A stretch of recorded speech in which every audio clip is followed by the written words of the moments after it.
Hello, my name is Clifton Barefoot and I'm a librarian here at the Palm Beach County Library Acreage Branch. Today for my virtual readout, I'm going to read an excerpt from Professor Howard Zinn's A People's History of the United States.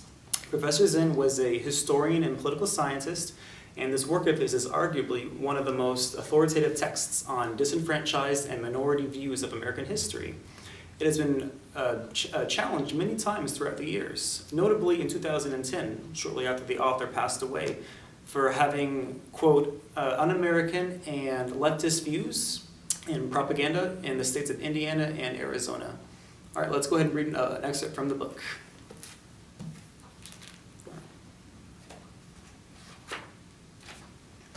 However, these issues could not be addressed without fundamental changes in American foreign policy. Such changes could not be accepted by the military-industrial complex that dominated both major parties, because they would require withdrawing military forces from around the world, giving up political and economic domination of other countries. In short, relinquishing the cherished role of the United States as a superpower.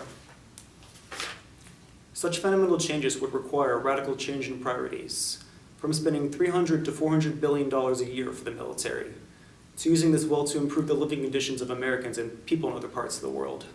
For instance, it was estimated by the World Health Organization that a small portion of the American military budget, if given to the treatment of tuberculosis in the world, could save millions of lives. The United States, by such a drastic change in its policies, would no longer be a military superpower, but it could be a humanitarian superpower, using its wealth to help people in need. 3 years before the terrible events of September 11, 2001, a former lieutenant colonel in the U.S. Air Force, Robert Bowman, who had flown 101 combat missions in Vietnam, and then had become a Catholic bishop, commented on the terrorist bombings of the U.S. embassies in Kenya and Tanzania. In an article in the National Catholic Reporter, he wrote about the roots of terrorism.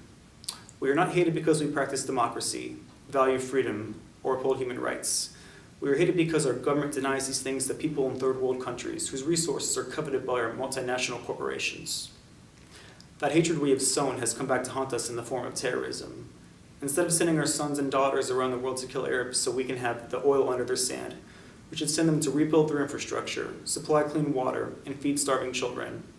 In short, we should do good instead of evil. Who would try to stop us? Who would hate us? Who would want to bomb us? That is the truth the American people need to hear. This is an excerpt from Howard Zinn's A People's History of the United States. Thank you.